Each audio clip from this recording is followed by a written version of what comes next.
All right, everyone, welcome back to the Raising Kids Pushing Weight podcast. I am Jeff Newman. In today's episode, I am joined by Camden.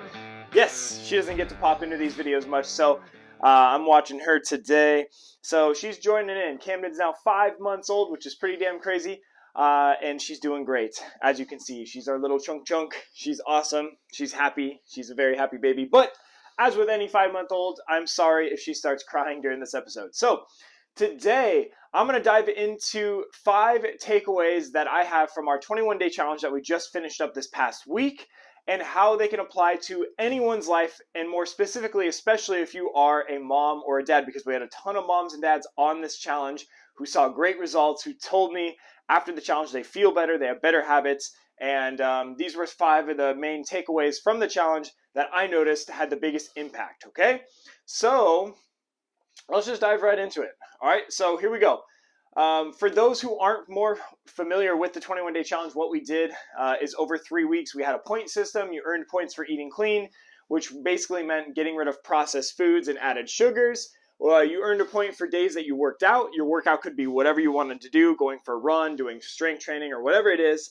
And then we also had different challenges each week. So in week 1, I believe we had a step challenge and a recipe challenge. Week 2, we had a protein challenge, so hitting a number of grams of protein in a day, and an ab workout challenge. And then week 3, we had a body weight workout challenge and a healthy dessert challenge. So we had some fun ones in there this challenge. I had a lot of fun. So if you missed out on this one, look out. I have more coming up throughout the rest of this year. It's a great way to hit that reset button, to build better habits, and to just have that time frame to be a little bit stricter and get some good results. All right, I'm not going to say that everything we did on the 21 days is sustainable for the rest of your life, but at least it builds good habits and it lets you build momentum after the 21 days is over with. So let's dive in. Takeaway number 1.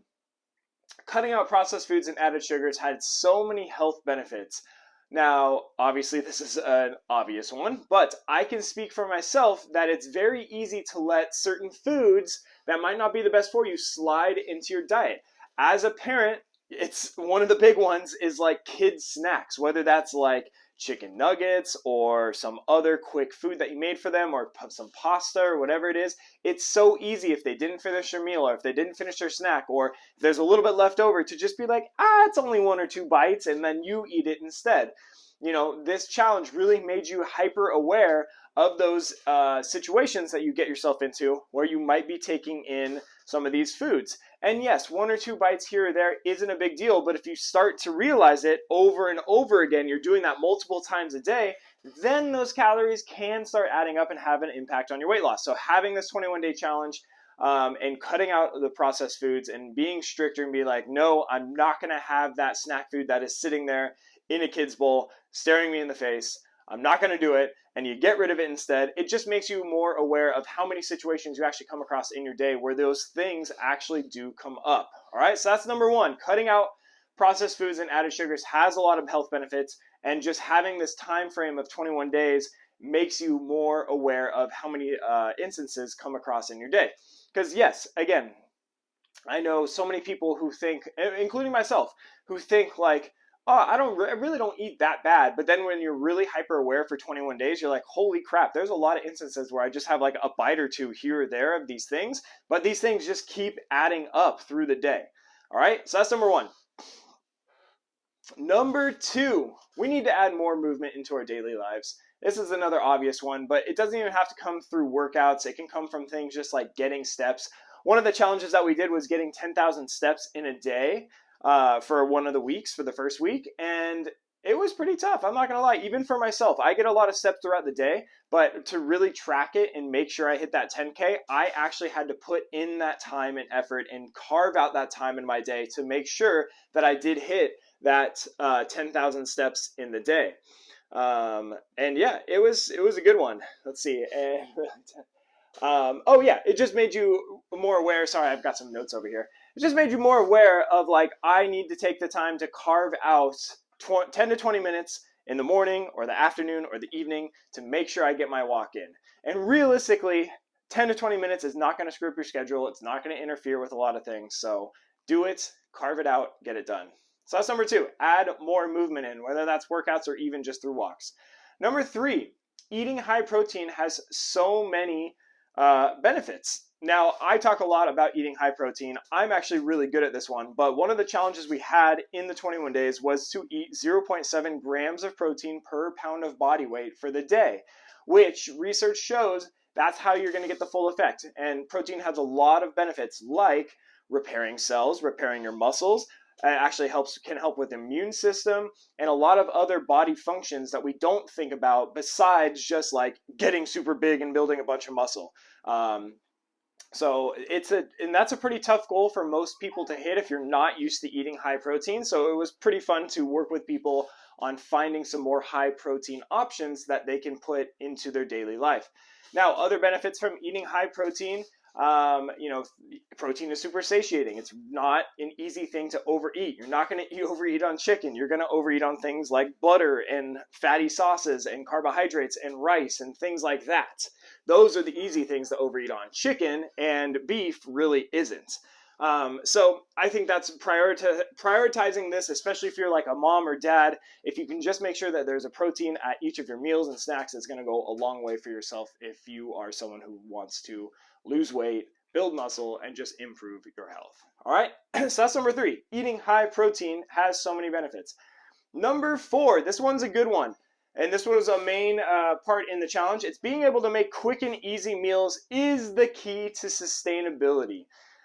Look, if you try to follow a diet and every single night you got to look in a recipe book or you got to look up a recipe or you got to have like 20 ingredients on hand with spices and different things just to make your dinner, you're never going to last. You're going to stop doing that diet. But if you have the ability to make quick and easy meals with 3 to 5 ingredients, have a couple go-to sauces or flavor profiles, that's going to be key. One of the big things I preached at the start of the challenge was finding flavor profiles. Do you like things with like salsa and hot sauce? Do you like things with like a buffalo sauce or a ranch? Do you like things that are more like tzatziki or like a Greek style flavor? Having these flavor profiles and then having those 1 or 2 ingredients that give you that flavor profile are going to be key. And you know what, moms and dads? It's a great way to do that for families as well. One of the classics ones, Tuesday night, is taco night. That's such an easy one to do and to stick to week after week. And you know what? It tastes good, and I bet you can find an option for the whole family that they're going to enjoy as well. All right, make it a ritual. I know it's cheesy, but you know what? It's delicious. It keeps you on track, and the whole family will love it. Okay, so that's number 4. Making quick and easy meals is going to be the key to long-term success with any sort of diet. And finally, number 5, also one of my favorite ones, is there's always an option to work out. This is a tough one coming from a gym owner who hears every excuse in the book from his clients about why they couldn't show up to work out. There is no excuse. You can do a bodyweight workout. You can do 5 to 10 minute workouts. You can do a core workout. You can go for a run. You can always find something to get a workout in.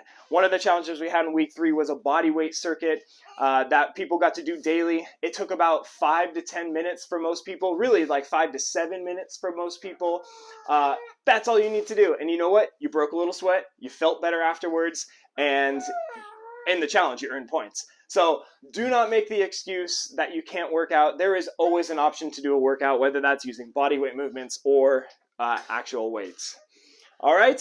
You know what? And a couple other points on that one. I've talked to a lot of people recently, especially some moms and dads who use their kids that they don't have time to work out because of all their kids. They have to take them to school. They have to take them to sports. They have the younger ones like this one at home. You know what? You can do a workout with your kids. If it was just me and Cammie at home, I could do a full body weight workout or even some exercises holding her like squats or some presses. You know what? It doesn't have to be something formal like using formal dumbbells or formal barbell. You can still get a great workout in with your kids around. And you can even include them if they're older kids. Have them join in with you. All right, so that's number 5. There's always an option to get a workout in. All right, so those are my 5 key takeaways that most people benefited from, got great results from our 21-day challenge, and I think that would benefit most people out there, especially those who are moms and dads. Again, number 1, having that set time frame to cut out processed sugar and added sugar, processed foods and added sugars, and being hyper aware can have a lot of benefits.